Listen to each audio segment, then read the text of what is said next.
So let's try this example. We have given three complex number, which is z sub 1, z sub 2, and z sub 3.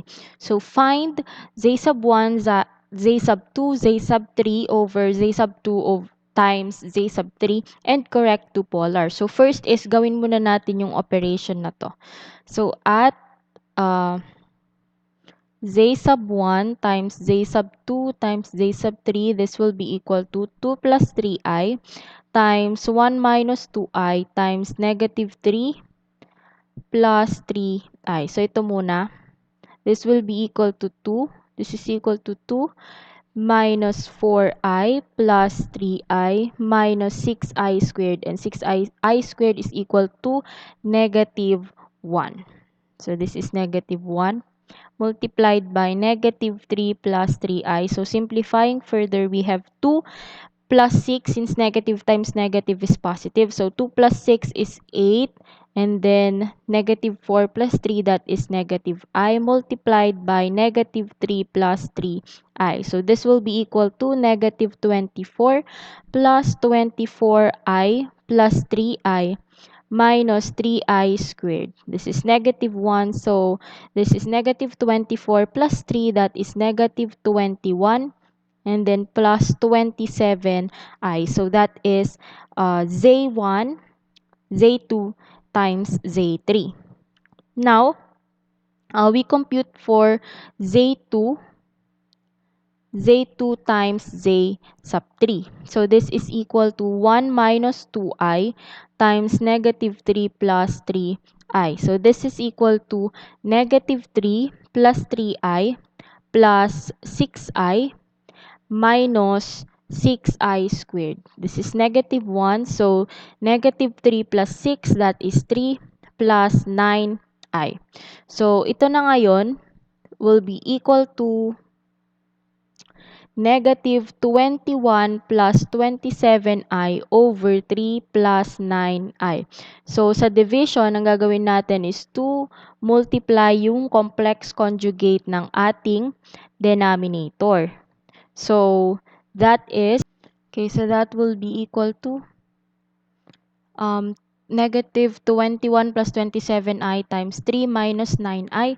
That is negative 21 times 3. That is negative 63.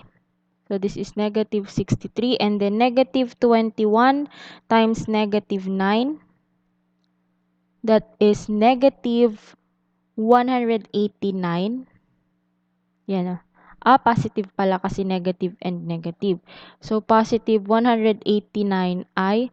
Tapos, 27 times 3.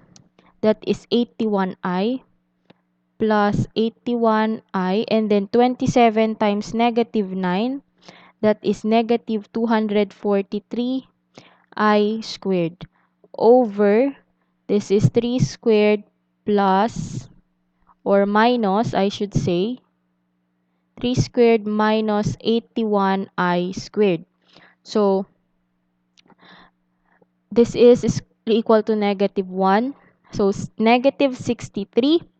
Negative times negative is positive. So, plus. Negative 63 plus 243 is equal to 180. And then 189 plus 8. 189 plus 8i, that is positive 197i over 3 squared is equal to 9.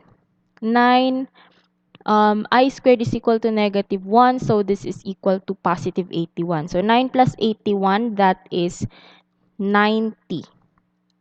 Okay, so this is 90.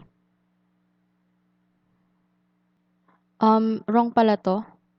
This should be, wait lang. This should be 270. Okay. Kasi 189 plus 81 siya. So, 189 plus 81 is equal to 270i. So, our answer will be, if we try to paghiwalayin siya, this is 180 over 90 plus 270i over 90. And Pag divide natin to, this will be 2 and this will be 3i. So this is our new value for z na i-correct natin to polar. So how do we correct this to polar? So mag next slide tayo. We have denote na lang natin na this is z. Okay? So z is equal to 2 plus 3i. So 2 plus 3i yan. So yung x natin is 2 and yung y natin is 3. So, nasa first quadrant tayo. Now, since nasa first quadrant tayo, hindi na tayo magpa-plus or magma-minus ng 180 degrees. Okay, so from there, pwede na nating i-compute yung r natin, which is equal to the square root of x squared plus 3 squared. So, this is equal to r. This is 4 plus 9. So our r is equal to square root of 13. And then we are going to compute for our theta, that is tangent negative 1, inverse tan of opposite natin will be, if we are going to get the argument here, so our opposite will be cy and adjacent is cx. So yung y natin is 3 over 2. So our theta is equal to inverse tan of 3 over 2. That is 56.31 degrees. So our z is equal to square root of 13. Polar tayo. So, angle 56.31 degrees. So, yan yung conversion niya. Now, convert ulit natin siya sa trigonometric. So, alam na natin kung ano yung r, that is square root of 13. And theta is equal to 56.31 degrees. So, trigonometric natin will be r CIS 56.31 degrees. So, yan.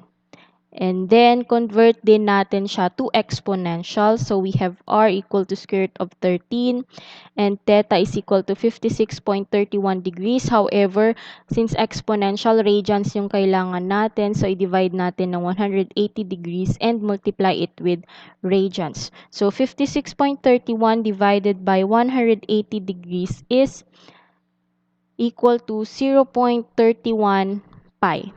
So, our z is equal to square root of 13 e raised to I times 0.31 pi.